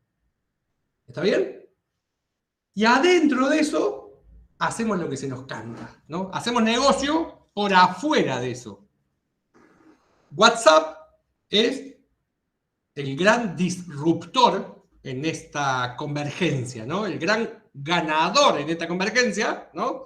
Imagínense un tipo de telecomunicaciones que invirtió $1.000 millones en poner fibra óptica en Brasil, en Argentina, en Colombia, en México, y 5 pibitos fumando marihuana que escribieron 200 líneas de un software de programación y gastaron 3 cajas de birra, ¿no? Y diciendo, che, flaco, mira, acá hay una app que hace que mandes fotitos, mandes audio, mandes cositas por acá adentro. No gasté un centavo, 3 cajas de birra, 3 semanas los muchachos ahí de noche escribiendo un programa, ¿no? Y armaron un nuevo modelo de negocio, ¿no? Que es esto, los over the top. Los que van por arriba de esta autopista y hacen negocio por arriba de esta autopista, ¿no? ¿De qué tenés que ser dueño para que este negocio funcione? Tenés que ser dueño del software, ¿no? Che, no es colaborativo WhatsApp. No sabés cómo está escrito, no le podés agregar una línea, no le podés tocar. No le podés tocar, ¿no? Y para no cobrar, tenés que chorearte los datos del celular. ¿Está bien? Entonces, ¿cuál es el negocio? Che, toma, yo te doy gratis este coso para que vos juegues, que te comunicas con tus amigos, y vos me das gratis todo lo que tenés en tu celular. ¿Está bien? Listo, hecho, trato hecho. Todos los que tenemos WhatsApp, digamos, en esta sala, hicimos ese acuerdo, ¿no? le regalamos lo que tenemos dentro de nuestros dispositivos. Yo en este momento lo estoy usando también como web WhatsApp en mi computadora, entonces le estoy regalando todo lo que tengo en el celular más todo lo que tengo en la computadora. No abrirás con tu huella digital, ¿no? El teléfono. Sí. También. Aquí le regalo mi huella digital. Entonces, aparece, ¿no?, este ecosistema digital global que tiene un centro de poder que está en un país central, hoy en China, en India, en Europa, en Rusia, en Estados Unidos, está ahí sentado diciendo cómo va a ser el mundo a 20 años. ¿No? Tiene los think tank. ¿Cómo va a ser el mundo a 20 años? Están laburando a 20 años. Nada de esto se puede lograr si no lo armamos a 20 años. ¿Está bien? Nada de esto que estamos charlando, ¿no?, se puede ordenar como mercado si no lo pensamos a 20 años. ¿Está bien? Además de pensarlo, tenés que tener factores de poder para poder imponerlo, ¿no? Digo, ¿por qué estamos en esta guerra mundial del 5G? Y porque el que organiza la Internet de las cosas se mete en tu heladera, y el que se mete en tu heladera con Internet de las cosas se mete con tu supermercado, y el que se mete con tu supermercado se mete con los que te alimentan, te visten, te proveen los elementos de tu hogar, y el que se mete con eso te ordena la economía de tu país, ¿no? Entonces ya dejamos de discutir solo Internet y pasamos a discutir economía centralizada, ¿no? Más Internet. Y entonces, ¿qué te dice China y qué te dice Estados Unidos? ¿No? Che, yo te doy esta tecnología, modernizate, vamos al 5G, modernizate, ¿no? Y si no te querés modernizar, tengo este portaaviones hermoso que te ayuda a que tengas ganas de modernizarte, ¿no? Y entonces ahí vamos hacia la Internet de las cosas y hacia... al lado de esto, tiene jugadores financieros, ¿no? Tipo que están en 40, 50, 60 bolsas de especulación financiera del mundo, timbiando guita todos los días. Y esas grandes masas de volumen, ¿no?, esos derivados financieros, ese lenguaje del dinero haciendo dinero, el que manda, el que rige todas las decisiones, ¿no? Entonces tengo primero una arquitectura comercial del mundo diciendo, esto fabrican, esto distribuyen, esto producen, esto venden, esto compran, ¿está bien? Y lo decido acá y lo garantizo con un par de portaaviones atrás. Vos no tenés portaaviones, bueno, correte. Dejá que los grandes discutamos esto, ¿está bien? Correte, ¿no? Por eso existe la OTAN, por eso existe la Organización Mundial de Comercio, por eso existen estos lugares que legitiman donde se decide esta arquitectura de lo que pasa. Después de estos lugares financieros, ¿está bien?, tengo lo tecnológico. Primero lo militar, ¿no?, lo geopolítico. Después lo financiero. Después lo tecnológico, ¿no? Un poco lo que decía Juli. Che, ¿dónde se hostea todo esto que estamos charlando? Todas las neuronas de la inteligencia artificial, todas las miles de horas de contenido, ¿dónde están hosteados todo eso? ¿Dónde están? ¿Por dónde pasan los kilómetros de fibra óptica? ¿Por dónde pasan los cables interoceánicos de fibra óptica? ¿Dónde están los satélites? ¿De quiénes son los satélites? ¿Para qué se usan los satélites? Infraestructura tecnológica. ¿Sí? Las potencias lo tienen.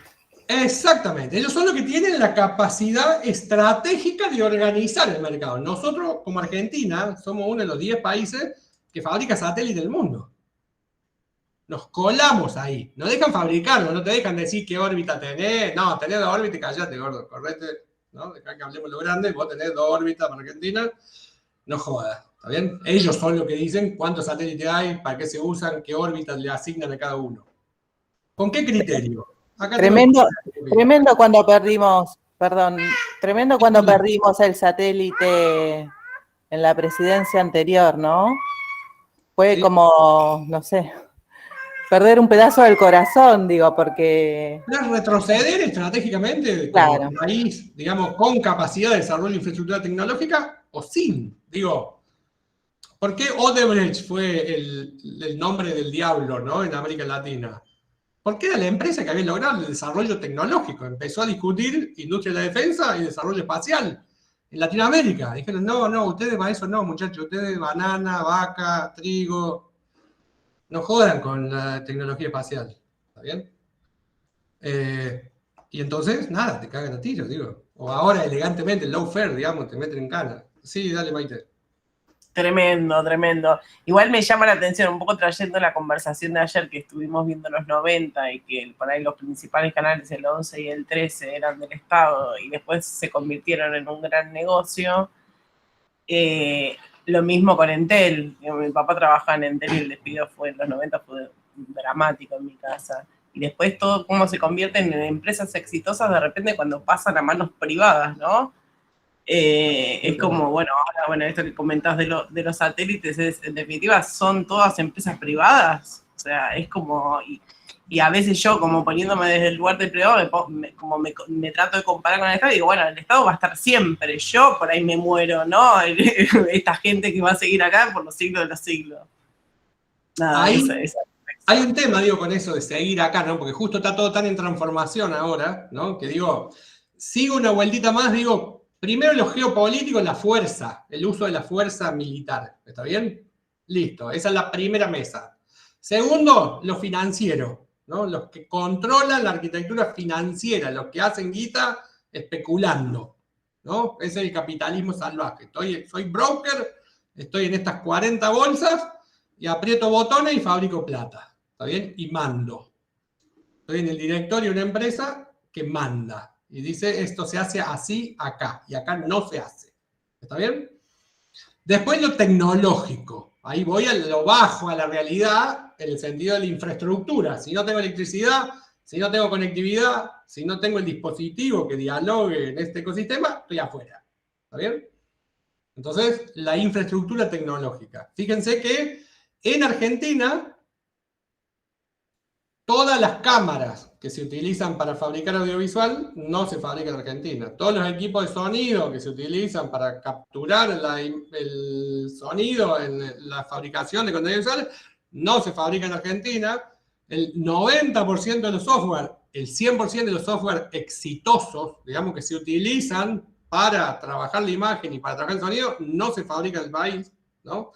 El 100% de los dispositivos tecnológicos, de las computadoras, de las cámaras, de todo lo que pongo, ¿no? No está fabricado en nuestro país, ¿no?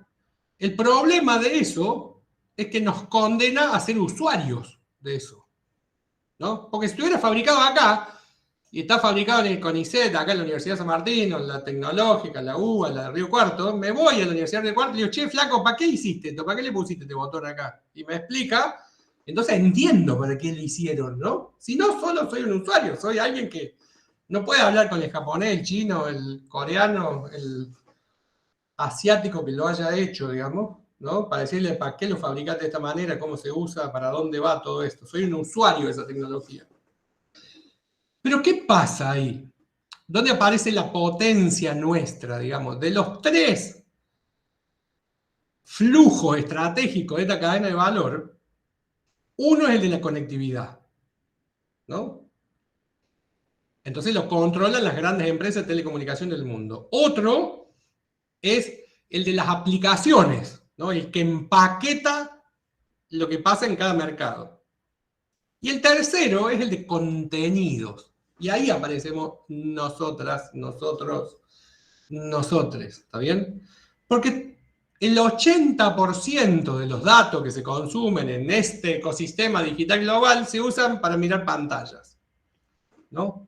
Y el 60% es audiovisual el lenguaje, ¿no? Entonces tenemos toda esta cosa acá, y toda esta cosa se juega en lenguaje audiovisual. Y el que orienta algunos consumos es el contenido, ¿no? Y entonces la manera de fidelizar las audiencias, la manera de diferenciar los nichos es a través del contenido. Y entonces la capacidad de fabricar contenido pasa a ser una capacidad estratégica. Y esto que decía Juli al principio, de contar una historia, ¿no? Es una capacidad humana, es una de las cosas que diferencia a los humanos de otras especies, ¿no? La posibilidad de contar la historia, ya sea ficcionalizarla, ya sea mentir, o ya sea describir algo, contar una historia, contar un cuento. Ahora, la capacidad de hablarle a un mercado de 1.000 millones de personas es una capacidad estratégica, ¿no? Porque ahí tengo que ponerte McDonald's en toda la ciudad de más de 100.000 habitantes, entonces después cuando hago el chiste con el payasito McDonald's, lo entienden todos, pero ya antes te puse el McDonald's, digamos, ¿está bien? Antes te puse el Starbucks, antes te puse la Coca-Cola, antes, ¿no? Te puse... Entonces después, Mickey toma Coca-Cola, va al Starbucks, va al McDonald's y ya todo el sistema de símbolos cierra, que todo funciona, ¿está bien? Cuando aparece Samba, me arma un quilombo Samba, porque digo, ¿qué es? ¿Me entendés?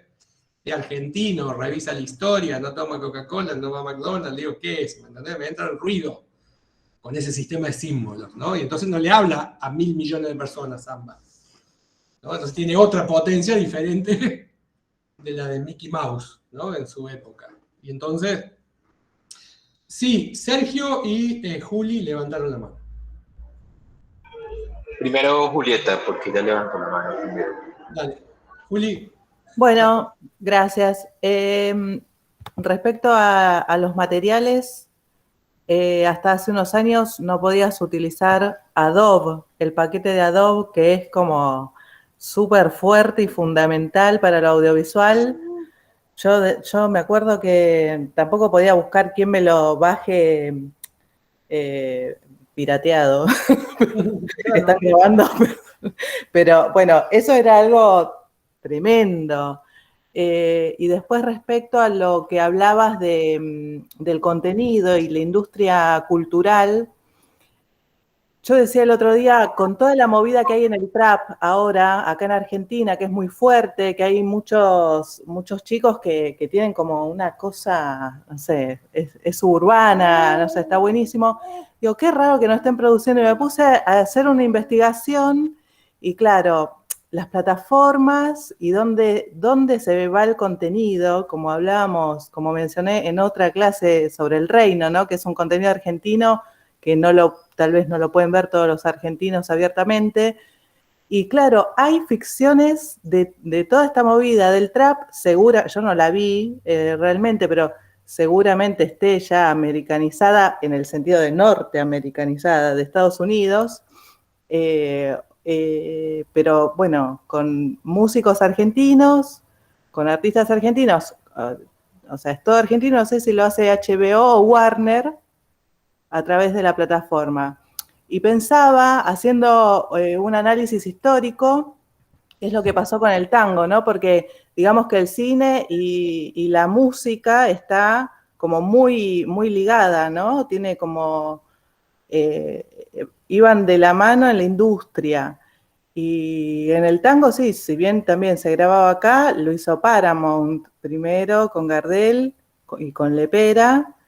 Y siempre nos falta, ¿viste? A nosotros, como pero que para mí, siempre... Juli, no es que yo creo que hay algo, ¿no? Coincido con esto que decís, coincido con la potencia, digo, del tango, por ejemplo, en este caso, como símbolo y como algo que se internacionalizó, ¿no? Espérate, voy con Sergio y después intento retomar de ahí con los dos. Dale, Sergio. Sí, a mí algo que sí me dejó pensando fue cuando tú habías dicho una vez que le has preguntado a uno de los niños, ¿y quién ganó la Segunda Guerra Mundial? Y te ha respondido, pues el Capitán América, ¿sí? Y sí, claro, o sea, tanto eso es verdad como las industrias y esas mega industrias van no solamente concibiendo la historia, sino la memoria y borrando y dejando de lado la verdadera historia. O sea, ¿qué se cuenta? Lo que hablábamos ayer de las noticias y de lo que ha pasado con el intento de robo de la motocicleta. El video es real y se ve lo que pasa, pero cómo lo cuentan, ¿sí? Y cómo a través de eso se hace un drama y se genera una historia y esa historia va a contar otra historia que lo real se olvida, ¿sí? Y esas industrias, grandes industrias de contenido, hoy nos cuentan la historia como ellos lo ven.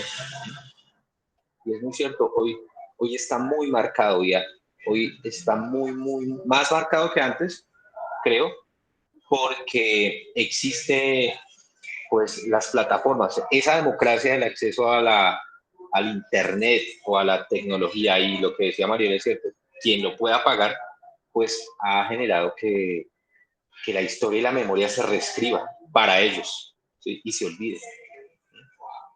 Yo ahí, Sergio, coincido 100% con lo que decís y le agrego una cosa más.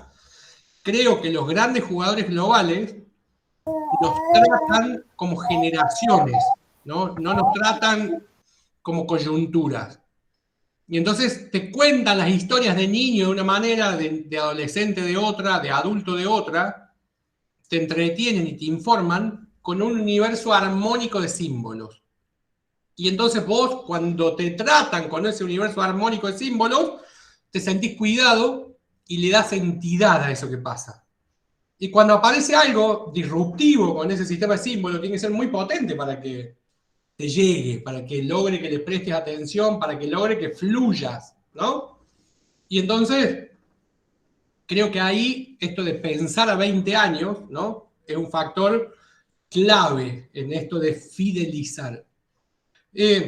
Intento alguna síntesis, ¿no?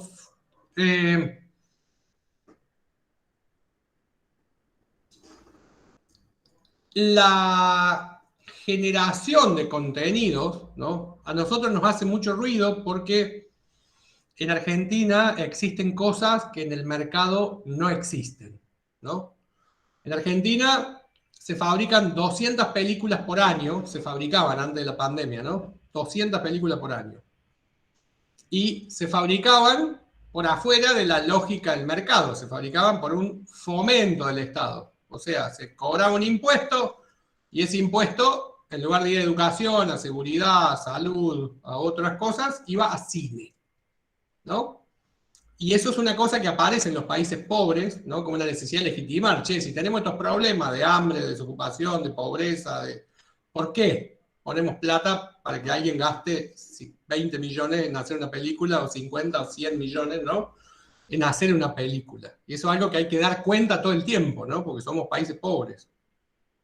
Y entonces, ¿qué pasa? Nosotros, al tener esa ley de cine y al fabricar más de 200 películas por año en nuestro país, conservamos una capacidad estratégica, que es la capacidad de contar historias en lenguaje audiovisual.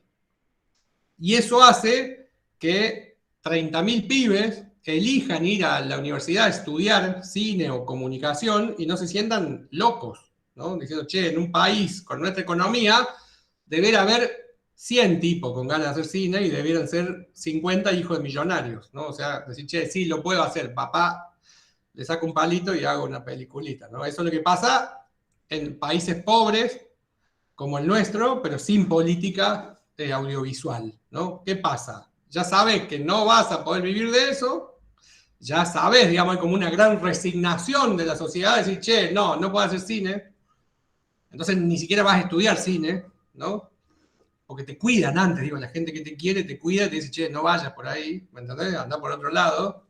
Y entonces no hay, entonces no tenés cineasta, y entonces no fabricás cine, y entonces no tenés esa capacidad estratégica.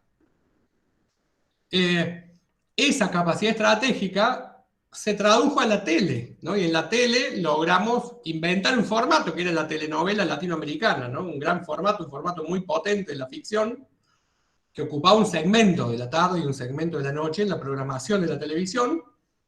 Eso, después de los 90, nos lo quitaron, ¿no? Se lo llevaron a México, se lo llevaron a Colombia, digamos, a esa capacidad de fabricar ese contenido de la telenovela latinoamericana, y ahora nosotros la importamos, ¿no? La importamos de Brasil, la importamos de México, de Colombia, de Venezuela, ¿no? De ahí importamos el formato. ¿Cómo? De Turquía. Claro. Y ahora que son muy producciones muy bien hechas, o sea, la fotografía, todo está muy bien cuidado. Claro que sí. Plata. Claro que sí. Pues ya además tenemos un ojo muy experto, entonces somos muy exigentes en cuanto a la calidad, ¿no? En cuanto a la calidad del guión, en cuanto a la calidad de la imagen y en cuanto a la calidad del sonido. Y ahora vienen los grandes jugadores, ¿no? que son las plataformas globales, ¿no? Que son empresas de software, empresas financieras, que arman una plataforma que nos ofrece streaming de contenidos. Y nosotros pagamos una suscripción para acceder a esos contenidos. Y tienen ordenado el negocio a nivel mundial, ¿no? Y Argentina, y cada uno de nuestros países, es un territorio. Y vienen y dicen, bueno, acá se pueden producir contenidos, solo quiero que bajes el costo laboral y no me cobres impuestos, ¿no? Y entonces ahí vuelvo a esto, al modelo nacional de desarrollo. ¿Cómo discuto yo contra eso, no? Yo, país, ¿cómo discuto contra eso? Y entonces, yo digo, bueno, escucho a los trabajadores organizados que dicen, che, queremos trabajar, está cayendo la cantidad de trabajo, queremos trabajar, así que andá y hacé el mejor acuerdo posible con Netflix, y con Amazon, y con Disney Plus, y con Paramount Plus, y fabriquemos acá contenido, porque peor que fabricar contenido en malas condiciones es no fabricar contenido, ¿no? Y en esa discusión estamos hoy como país, ¿no? Discutiendo contra un sistema que nos está disciplinando, ¿no? Que nos está disciplinando y que pone la calidad del trabajo y la remuneración del trabajo en la categoría de costo, ¿no? Y pone a la redistribución del ingreso en la categoría de impuestos aberrantes o excesivos o mal usados, ¿no? Y de los tres que se tienen que sentar a la mesa, que son las empresas, los trabajadores organizados y el Estado, dos, el Estado, que ellos le dicen la política, entra muy desprestigiado, ¿no? Y los trabajadores, que ellos dicen los sindicatos, están muy desprestigiados, y lo único que entran con el trajecito limpio son ellos, ¿no? Y entonces también es una complejidad más. Estamos en un momento muy asimétrico, ¿no? Tengo un jugador global, que es una empresa de software, que es una empresa que tiene un diálogo estratégico con las empresas de la infraestructura tecnológica, de las telecomunicaciones, con los grandes jugadores, las grandes señales, de los grandes canales, en un mercados concentrados, y tengo una guerrilla de creadores, de grandes talentos, ¿no? Con gran capacidad de contar historias en lenguaje audiovisual y hablarle al mundo. Y esa es la tensión que estamos habitando hoy, ¿no? En términos académicos, digo, ¿qué hay que hacer? Y hay que cerrar América Latina, de México, yo recuperaría el estado de Texas, digamos, de Texas hasta la Antártida, y decir, bueno, muchachos, en los próximos 20 años este territorio va a funcionar de esta manera, así vamos a desarrollar la tecnología, así vamos a desarrollar la cultura, así vamos a hacer la cosa, hay que sentarse, hay que fijar reglas de juego para cada uno de estos mercados, ordenarlo, y garantizar trabajo de calidad. Eso es lo que hay que hacer. Antes hay que recuperar los gobiernos de los estados, y antes hay que recuperar la potencia de los estados, ¿no? Eso es lo que hay que hacer, digamos.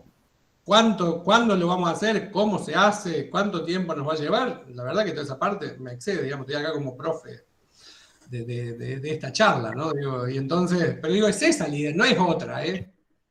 Me parece, digo, no es otra, no es por otro lado. Sí, Maite. Igual, digo, lo que pasa con Netflix es que nos saca plata todos los meses del bolsillo sostenidamente, lo que un poco volviendo al principio de la clase, ¿no? Como cómo sostenerse para generar industria, el secreto es sostenerse.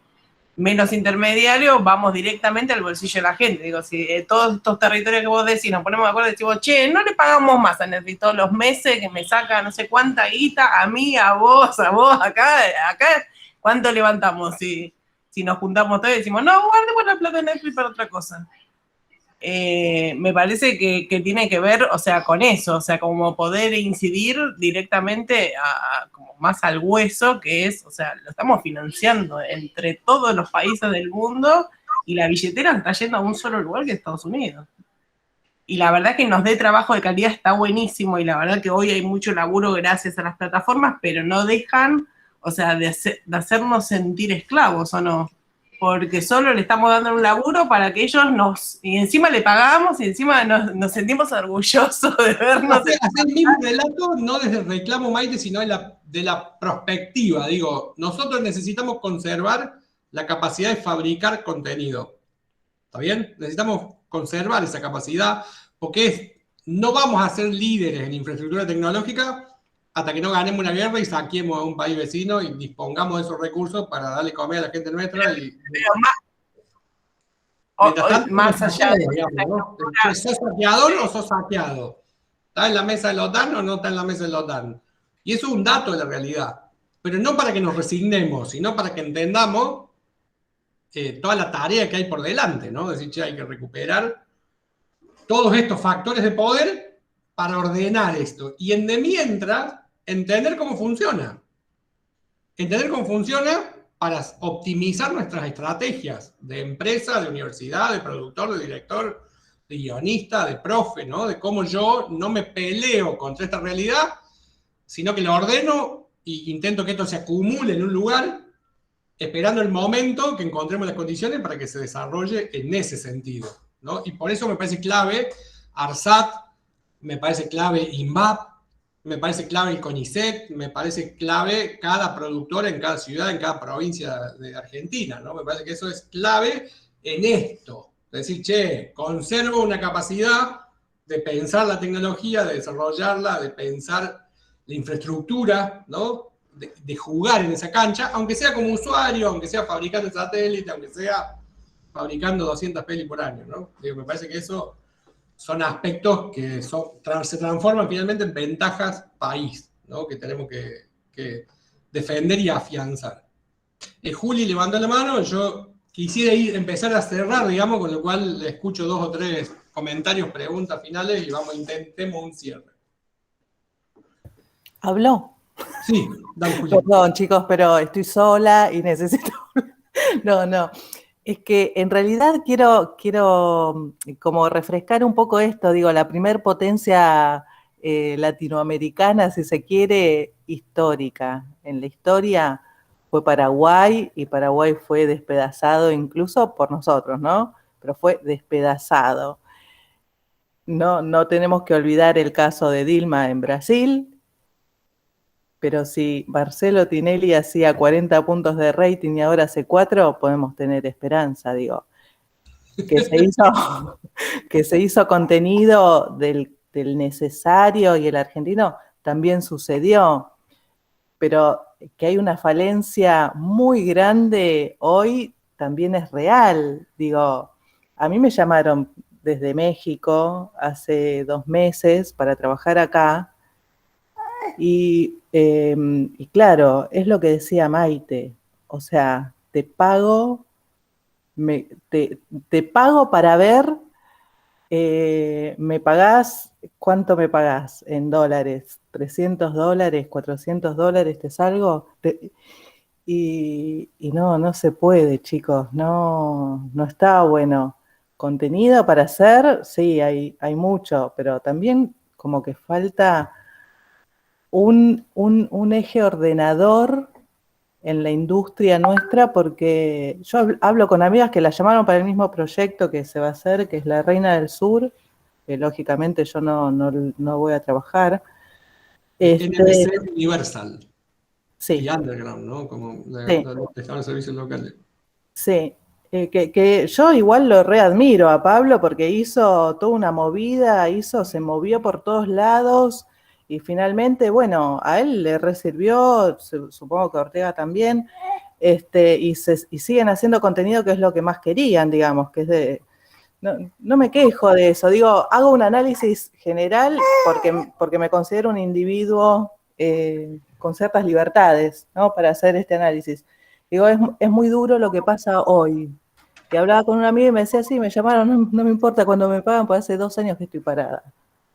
Juli, te corto ahí. Perdón, sí. No, por favor.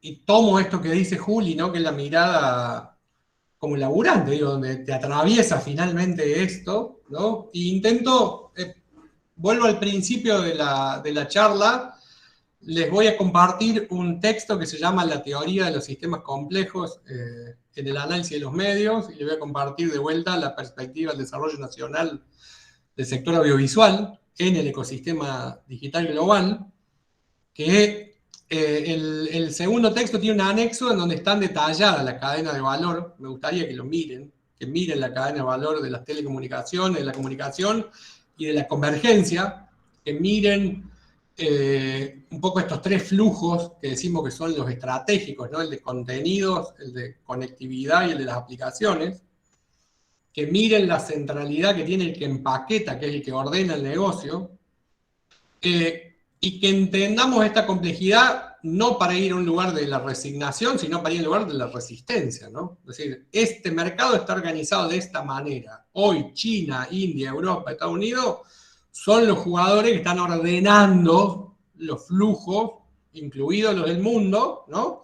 Desde un lugar de fuerza militar, ¿no? Preponderantemente anglo-norteamericano, luego chino, luego indio, luego otros jugadores, ¿no? Rusia, Irán, Israel. Luego aparece una lógica financiera que tamiza esto, ¿no? Y que manda, y que ordena, y que legitima. Luego aparece la infraestructura tecnológica y luego en esa cancha aparecemos nosotros, que tenemos una herramienta, que es la capacidad de contar el lenguaje audiovisual. Y eso es nuestra mayor ventaja, ¿no? Entonces, ¿cómo entendemos la lógica de cada mercado? ¿Cómo entendemos el impacto que tiene en nuestro país, en Latinoamérica, en Hispanoamérica, ¿no?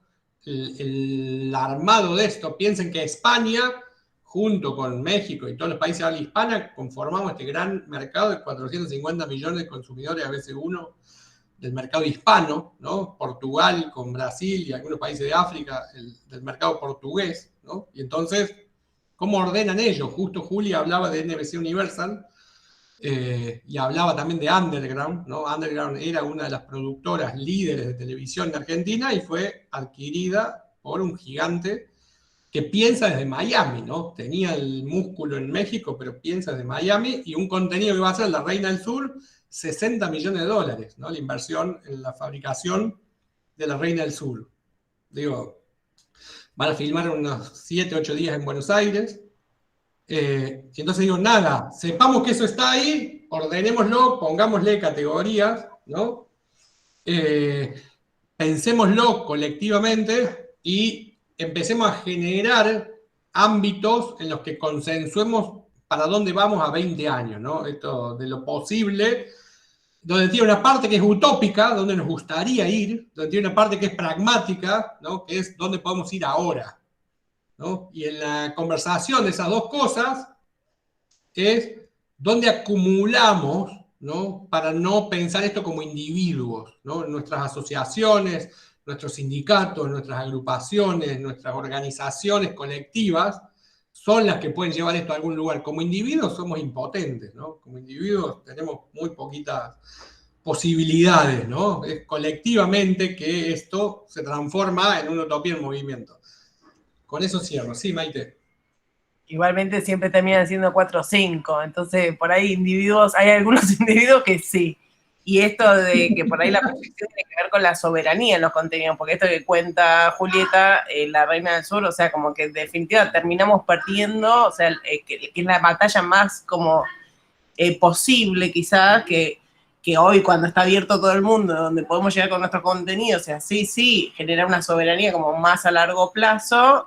Hoy aparece en NBC un contenido de o vendemos marginalidad o nos condicionan justamente lo que más podemos como trabajar, o condicionar un poco ahí, pongan los contenidos. No, pero ellos vienen, además, digo, ¿cómo piensan? Y esto es peor, porque van a graban en la región, y Argentina entra en la región, graban en Perú y graban en Bolivia, y usan los escenarios que hay en Bolivia, que hay en Cusco, que es una belleza, pero es una cosa que no se puede creer, Cusco es otro mundo, y bueno, nada, es un poco triste, ¿no? Porque es nuestra región también. Nosotros hablamos todo el tiempo de Latinoamérica y ellos dicen, vamos a grabar a Latinoamérica, y está buenísimo. ¿Entendés? Entonces piensa global y actúa local. O sea, entiendo cómo ellos pueden meter el dedo en la llaga ahí localmente y a $2.50 pesos, ¿no? Armemos un NBC Universal, chicas.